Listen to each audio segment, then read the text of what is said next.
On a plusieurs vies, on ne prévoit pas toujours les virages, on ne sait pas toujours où on va atterrir, on se surprend soi-même. On surprend aussi les autres, et ils ne comprennent pas toujours. Il arrive qu'on soit seul, sans soutien, nos rêves en baluchon, qu'on débarque sur un territoire dont on ne sait rien, et qu'on s'obstine à vouloir en faire sa maison. Tu vois, pour moi, l'entrepreneuriat en ligne, c'était ça. Un genre de terre d'accueil des temps modernes où je pouvais modeler ma réalité enfin, sans qu'on m'attache les jambes, les mains, et qu'on me mette un scotch sur la bouche. Une terre de liberté, mais sur laquelle je devais tout construire de zéro, avec mes petites mains et des idées qui n'étaient pas de ce monde. Je sais qu'on est nombreux à avoir échoué là, plein d'espoir, mais avec un passif et des outils qu'on ne sait pas toujours employer au profit de notre nouvelle vie. Avec un décalage qui nous colle à la peau comme un mauvais joint de salle de bain que même le white spirit n'arrive pas à dissoudre sans nous arracher l'épiderme, je suis sûre que ça c'est pas arrivé qu'à moi. Et à côté on voit des profils fraîchement sortis d'écoles de commerce, ingénieurs, ex-start-upers, commerciaux, fils et filles de famille qui ont ça dans le sang, disciples de lignées spirituelles ou idéologiques qui leur donnent une place privilégiée à peine arrivés sur le terrain. Des gens qui semblent savoir naviguer ici comme chez eux, qui semblent coller parfaitement au moule, qui n'ont pas de problème à appliquer selon les règles et les normes ambiantes, dont personne ne questionne les compétences ou simplement la présence. Peut-être même que tu as déjà eu ce sentiment vis-à-vis de moi. Ça me fait toujours drôle quand on me fait ce retour. Parfois ça te coupe le souffle, tout ce que tu as à apprendre, à fabriquer, à réinventer. Parfois tu te compares et tu te questionnes pourquoi. Par quel drôle de détour tordu j'ai atterri dans cette jungle qui n'a rien à voir avec les plans de départ. Pourquoi je tiens tant à faire ceci ? Ici, tu y tiens, c'est là toute la bizarrerie de la chose. Tu sens, tu sais que tu as quelque chose à inscrire à cet endroit précis.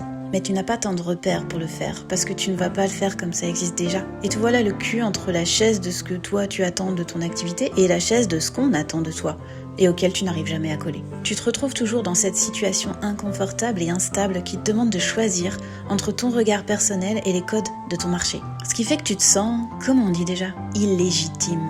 T'as appris pourtant à balayer cette idée de ta tête, à la foutre sous le tapis pour mieux adopter un mindset d'entrepreneur bien comme il faut.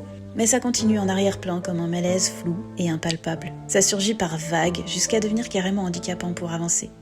Parce que tu perds de l'énergie à ruminer, tu fais un pas en avant, 2 pas en arrière, tu t'épuises sur l'inutile et tu fais attendre l'essentiel. Mais t'es pas si sûr de savoir discerner où est l'essentiel.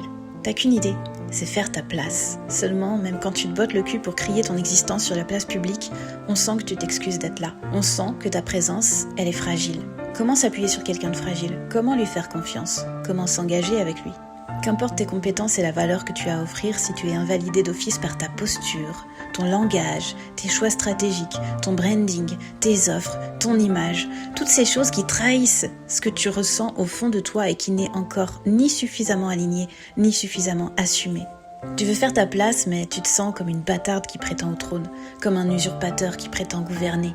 Et ça se voit trop pour que cette place soit respectée à hauteur de ton réel potentiel. Ça se voit trop pour que tu atteignes la reconnaissance à laquelle tu aspires et que sans doute tu mérites. Parce que ce chemin a aussi été le mien, j'ai décidé de t'aider. Moi, je suis Elsa. Je viens d'une famille d'ouvriers et de fonctionnaires. J'ai été formée à l'art et à l'enseignement. J'ai été prof, volontaire de solidarité internationale, artiste plasticienne et mère au foyer. J'ai commencé à faire ma place en plein confinement avec 2 bébés. Est-ce que c'était vraiment le CV idéal pour finir coach business ? Pas vraiment. Je n'avais rien à foutre là, sur le papier. Je n'avais pas confiance en moi, j'avais peur, je doutais, j'étais psychologiquement fragile, je ne savais pas ce que je voulais, je ne connaissais pas le marché. Et mon entourage ne comprenait pas. Mais aujourd'hui, avec le recul, je sais que tout ça n'a aucune importance. Ce qui a fait la différence pour moi, ça a été de trouver du sens à un endroit où personne ne me disait de regarder, de n'en faire qu'à ma tête et de n'écouter que ce qui me semblait juste, sans pour autant perdre de vue la réalité des compétences que j'avais à apprendre. Élève, mais pas au prix de ma créativité. Cliente, mais pas au prix de mon autonomie de pensée. Vendeuse, mais pas au prix de mon intégrité. Business coach, mais pas au prix des sujets de fond, qui font qu'un accompagnement touche l'humain avant de toucher la mécanique froide et bornée. J'ai su préserver mon unicité et mes valeurs. J'ai créé ma place sans demander l'autorisation de personne. Parce que ce que je disais faisait écho.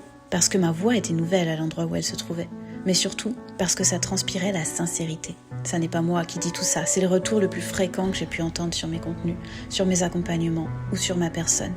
Ce qui a fait la différence pour moi, c'est le refus de faire semblant et la puissance d'une posture, d'un discours, d'une motivation non fabriquée. Ce qui n'est pas fabriqué ne peut être que légitime et ressenti comme tel, par toi d'abord, par les autres ensuite. Ce niveau de vérité n'est pas une évidence pour le monde dans lequel on vit. On a été éduqué à tout l'inverse.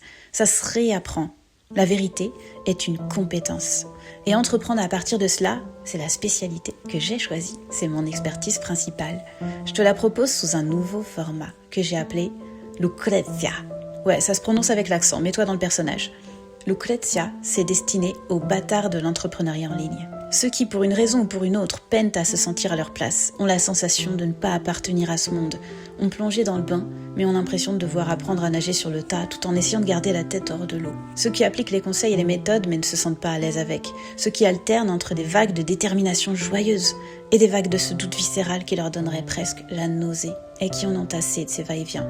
Peut-être que tu débarques d'un tout autre domaine professionnel. Peut-être que ton parcours de formation, c'est complètement atypique. Peut-être que tu as une approche différente de ce qui se fait dans ta thématique. Peut-être que tu ne peux pas t'empêcher de te comparer.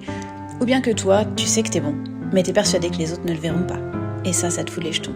Peut-être même que tu coches toutes les bonnes cases de l'entrepreneur en ligne, mais que tu continues à te sentir illégitime et en décalage, et que ça te rend fou parce que tu ne te l'expliques pas de manière logique. Quoi qu'il en soit, cette situation ne peut plus durer.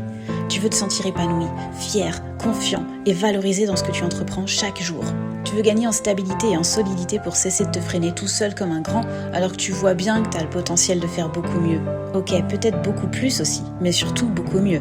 Moi, j'aime bien miser sur la qualité en priorité. Tu veux enfin accéder à cette fameuse liberté après laquelle tu cours et qui semble maintenant si proche, sans pour autant que tu arrives à la saisir. On va avancer ensemble pour changer la donne. Lucrezia, c'est l'opportunité de faire en très peu de temps un virage décisif qui te servira pour les années à venir. Si tu veux en parler, tu peux prendre rendez-vous directement avec moi ou bien tu m'envoies d'abord un message privé. Dans les deux cas, on évalue ce qui répondra le mieux à tes besoins. On a plusieurs vies. On ne prévoit pas toujours les virages, mais parfois, on peut décider par soi-même, reprendre les commandes, provoquer ce virage et construire les bases de sa nouvelle vie sans attendre.